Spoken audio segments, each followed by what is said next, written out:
So just to start, obviously, you getting this job 11 years ago was when you were fired at Columbia, and I know that's a weird place to start, but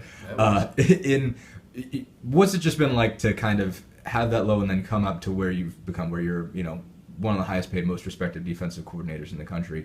What's that ride been like, just to go from there and all sort of the learning that you've done since then, and just to come from that point to here? Well, I think I think in this profession you go through highs and lows, and certainly to be the head coach at an institution and be released is a challenging time for not only you but the members of your staff, and maybe even more importantly for your family, your wife and children. And you make a decision at that time. There's two things you can do. You say, I'm going to go in another path, or I'm going to rebrand myself and try to work my way back up and keep your head down, keep your mouth shut, and do your job to the best of your ability. And as we were just talking, from there I went to the Colonial Athletic Association, took a job at UMass, then was at William and Mary for several years, and kept plugging along and kept trying to rebrand, as I said, rebrand myself and rebuild my career. And we had success at William and Mary. Went to the 1AA playoffs, and we had great players, many of which went on to the NFL. And Jimmy Laycock gave me an opportunity to be a defensive coordinator there, and then James Franklin took a shot on a 1AA defensive coordinator and gave me an opportunity at the 1A level and at Vanderbilt. And I was very proud of what we did there, going to 3 straight bowls, winning 9 games our last 2 seasons there, finishing in the top 25 in the country and having top 20 defenses. And then when Coach went to Penn State, it was a great opportunity for all of us.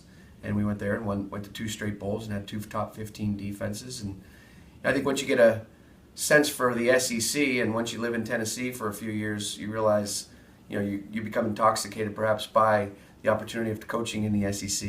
And so I knew that if ever the opportunity presented itself to come back to the SEC, that would be exciting to me. And living in Nashville as I watched Coach Jones and his the way he built the program up here. Going from a 5-7 team to to winning the Tax Slayer Bowl against Iowa, to 9-4 this year, 6 straight wins to finish the season. And I'd watched him build the thing from afar, his brick by brick mentality, the mental toughness, the culture that he created here. And I knew I wanted to be a part of this. And when he reached out to me, and I met the defensive staff here, I already had a previous relationship with many of the players here. I knew this is what I wanted to be a part of. You mentioned the word rebranding. I kind of want to just focus on that, basically. What did, I guess, kind of describe the process of that? I mean, when you get through Columbia, and what do you say to yourself, man, this is where I've got to change, where I've got to get better, and how do you feel like you've done that? How do you feel like you have, obviously you can look at the statistical success, but how do you feel like you've rebranded yourself and sort of changed who you are as a coach since that experience? Well, I think you realize in times of crisis, you find out who your real friends are, and you find out you recognize what your priorities are. It's your family. It's the people that are close to you. I tell people this all the time.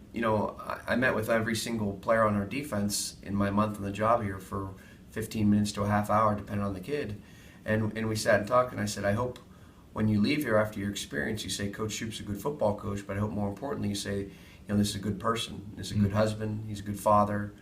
He's a good Christian. And that's what I had to do, take a look at myself and who I was and what I wanted to be. And first and foremost, I wanted to be a good husband and good father. And then I also wanted to be the best coach I could be. And like I said,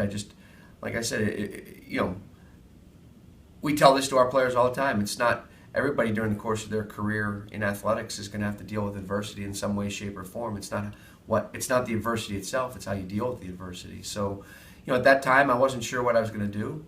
One of the friends I was connected with gave me an opportunity at UMass, and again, at that time I said, okay, I recognize now that I'm not going to be a head coach, but let's be the world's greatest defensive coordinator. Let's do what we can do to do the job. There's no blueprint in this profession. Right. It's not like you work your way up from GA to position coach to coordinator to head coach, and it always works out that way.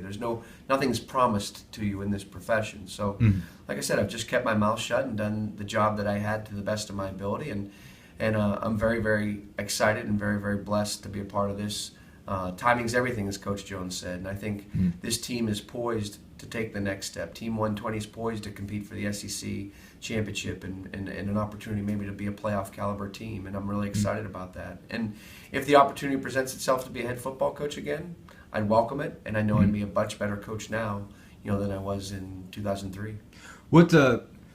That's kind of a little, kind of contradicts with you saying, I'm not going to be a head coach, let's be the world's best defensive coordinator.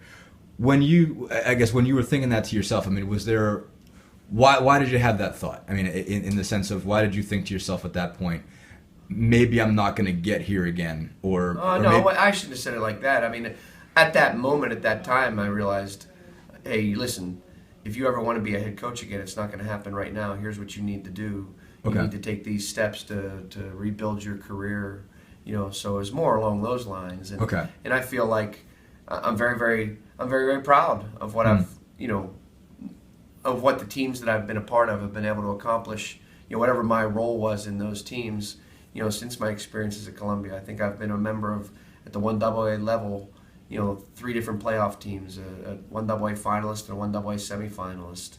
At this level, competed in 5 different bowl games. So that's really exciting to me. And like I said, I'm just, when I came here, I really liked the defensive staff. I liked Strip, I liked Fig, I liked Willie. We hit it off, and again, every situation's a little bit different. And coming here right now is the exciting thing to me is this isn't a rebuilding job. This is a job that hopefully we can enhance and take some of the things we did well at Penn State and at Vanderbilt and match them with some of the things that Tennessee did well. And I'm just trying to fit in as an ultimate teammate into Coach Jones' program right now. I'm going to drop